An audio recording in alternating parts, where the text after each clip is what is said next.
Hello everyone, good morning. তো দেখো আজকে নিয়ে এসেছি পটল আলু চিংড়ির একটা নতুন রেসিপি।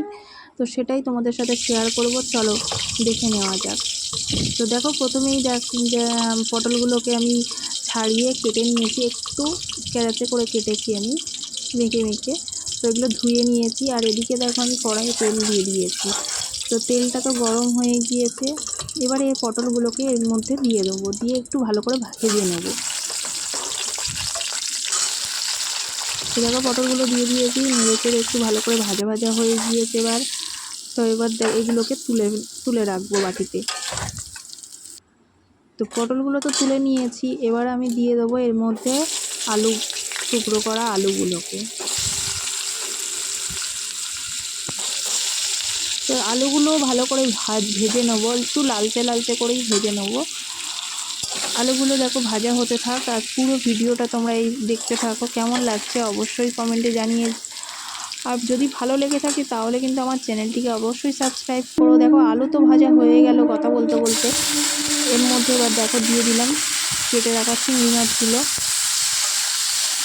যেহেতু পটল আলু চিংড়ি দিয়েই করবো, সেই জন্য দেখো খুব বেশি বড় চিংড়ি আবার ভালো লাগবে না, আবার খুব ছোটো চিংড়িও মানে কাটতেও অসুবিধা, রান্না করারও ভালো লাগবে না। সেই জন্য একটু মাঝারি মাপের এই চিংড়ি হলেও খুব ভালো হয়। তো দেখো ভাজা হয়ে গিয়েছে, এবার এগুলোকে আমি বাটিতে তুলে রাখবো। তো দেখো এবারে সেই একই কড়ার মধ্যে আমি দিয়ে দেবো একটু পরিমাণ মতো তেল। তো পরিমাণ মতো তেল দিয়ে এবারে দেখো তেলটা তো গরম হয়ে গিয়েছে, এবারে এর মধ্যে আমি দিয়ে দেবো একটা তেজপাতা আমি দুখণ্ড করে নিয়েছি। যেহেতু বড় তেজপাতা সেই জন্য আমি দুখণ্ড করেই দিই। তো এবার দিয়ে দিলাম পেঁয়াজ কুচিগুলো। তো দেখো পেঁয়াজ কুচিগুলো পুরো দিয়ে দেবো আমি সবটাই, দিয়ে এবারে ভালো করে নাড়াচাড়া করতে থাকবো যতক্ষণ না হালকা ব্রাউন কালার আসে, ততক্ষণ পর্যন্ত আমি পেঁয়াজটাকে ভাজতে থাকবো।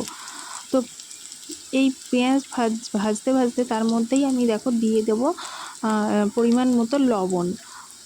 তো অ্যাকচুয়ালি লবণটা দিলে কি হয়, পেঁয়াজটা তাড়াতাড়ি সেদ্ধ হয়ে যায়, তো ভাজা ভাজা হয়ে যায়। তো দেখো পেঁয়াজের লবণ তো দেওয়া হয়ে গিয়েছে, এবার এর মধ্যে দিয়ে দিলাম আমি দুটো চিড়ে রাখা কাঁচা লঙ্কা। তো এটাও দিয়ে ভালো করে একটু নাড়াচাড়া করতে থাকবো। তো এরপরে আমি এর সঙ্গে দিয়ে দিলাম আদা রসুন আর টমেটো একসাথে আমি পেস্ট করে রেখেছি, সেটাই আমি দিয়ে দিলাম। আদা রসুন আর টমেটো একসাথে মিক্সিতে পেস্ট করেছি, সেই জন্যই একসাথে করেছি। তো এটাকে ভালো করে কষাতে থাকবো, তেল ছাড়বে যত কষাবো তত তেল ছাড়বে। দেখো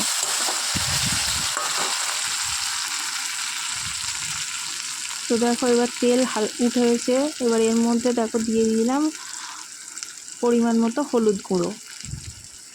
এরপরে আমি দেব পরিমাণ মতো লঙ্কার গুঁড়ো, কাশ্মীরি লঙ্কার গুঁড়ো। এটা খুব একটা ঝাল হবে না, কালার হবে, তো সেই জন্যই আমি দিয়ে দিলাম। দিয়ে ভালো করে নাড়াচাড়া করতে থাকবো, মশলার যাতে কাঁচা কোনো গন্ধ না থাকে। তো দেখো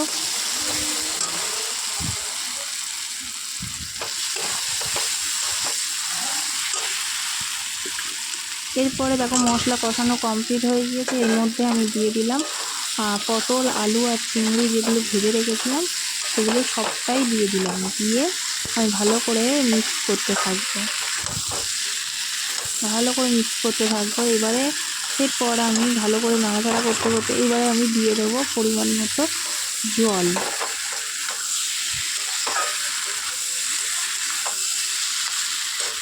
ভালো করে নাড়াচাড়া করবে যাতে মশলাটা খুব সবজির গায়ে লেগে যায়।